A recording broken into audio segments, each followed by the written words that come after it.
to talk more about this, I do want to bring in Dr. Andrew Aldrin, who is the executive director for the Embry-Riddle Aeronautical University Space Program and also the program coordinator for the university's Master of Space Operations. Dr. Aldrin, we appreciate you taking the time to join us here on Live Now from Fox. Pleasure to be here. So you're an expert in the space industry. You have probably seen many different launches, but how does this one perhaps differ from some of the other launches that you have seen in the past?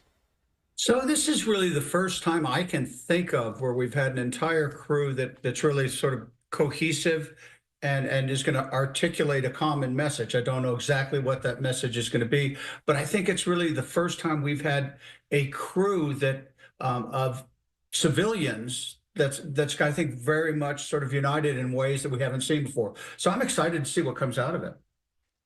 Absolutely. And what's also interesting to note is there is no pilot on board. None of these individuals, are capable of doing that. It's all going to be controlled from here on Earth. But can you talk about the training that these individuals likely have had to have, because you just can't send someone off to space unprepared? What is the training process for a civilian like?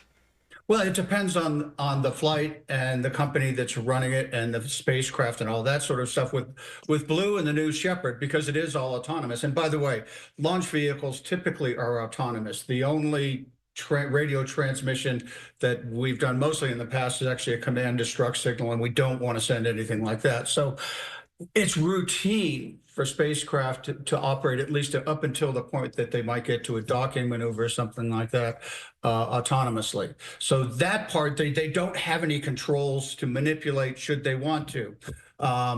However, they do need to know things about what happens in the case of a mishap where they actually have to eject the capsule and it may land a little bit sooner. We've seen that happen, not with crew, but we've seen abort scenarios with Blue that have operated perfectly well. And most of the training is going to have to do with how do you get out of the capsule.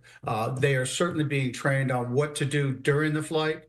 So they're obviously going to be strapped in during the powered launch period. But then once the powered launch ends and they are in essentially microgravity, they're free to unstrap and sort of move around, but they need to know when to get back to their seats and strap in again, because you want to be strapped in as you're starting the descent and sort of the gravitational forces and shocks of the parachutes opening and things like that. And Blue has a training program that they run them through. I think it's days, not weeks or months or years in the case of other astronauts that are going up to the space station for, in some cases, 9 months. You were mentioning that this really seems to be the first time where there is a cohesive message when it comes to this launch. What does this mean, in your eyes, about the future of space travel? Well, I think one of the messages is that space travel is now about participation.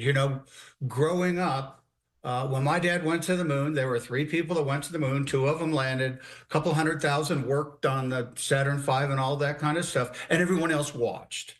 But today it's a really different story because it's all about participation. Now, still the price of a ticket to go into space is expensive, but kids in school, for example, can participate in space. We've got kids in high school, in junior high school, that are actually building satellites that are flying in space. So that's a fundamental difference in space. And I think in many ways, we talk about commercialization as being the revolution. I think actually participation may be what we look back at, in 20 or 30 years. And that may be the revolution because what's happening in space is for everybody now. It definitely makes it seem more accessible. Like you were saying, when your father went to the moon, it was this otherworldly, essentially, adventure that very, very few people were ever able to even think about and consider as a reality. And now we are seeing more of this accessible space travel, throughout the recent years.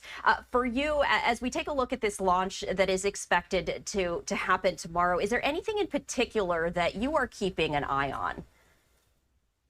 I'm keeping an eye mostly on what happens when they get back. and how they operate as a team, you know, what the sort of common message that they come out with. I think the mission itself is going to be pretty routine. I mean, we've done this a lot now, and so I think their reactions will be interesting. But I think it's when they come back and they sort of process their individual reactions and come out as a group, as a team, with a common theme.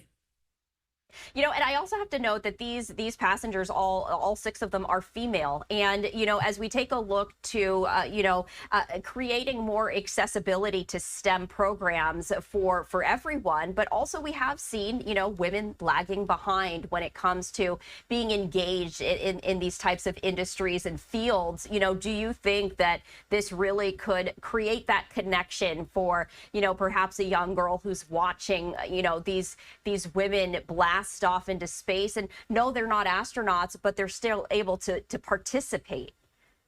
Absolutely, absolutely. My other day job is I run the Aldrin Family Foundation, which is bringing the excitement of space into the classroom, into schools where teachers can teach it. And yes, we are seeing more and more women, girls, getting excited about space, and that's amazing. I think actually, you know, if you look at the top ranks of U.S. aerospace industry and government, women are pretty well represented, but we still need to do a lot better job of getting girls into space. I'll also say that in the graduate programs I teach, we're doing pretty well in terms of the number of women in the programs. And a lot of it has to do with the fact that we run programs that are online, which enable women to participate maybe without the sort of some of the stress that comes with being in engineering programs with boys and girls, men and women, where it can be a little bit more stressful. Yeah, space truly is for everyone and anyone. Yeah. Dr. Aldrin, I appreciate you taking the time on this Sunday to join us right here on Live Now from Fox. You're welcome. And we are going to continue our coverage in just a moment. But once again, I did want to invite you to our special live programming tomorrow morning starting at 9 a.m. That is when we are going to be sharing this expected launch, the Blue Origin all-female space flight. We are going to be airing it in its entirety without commercial interruption.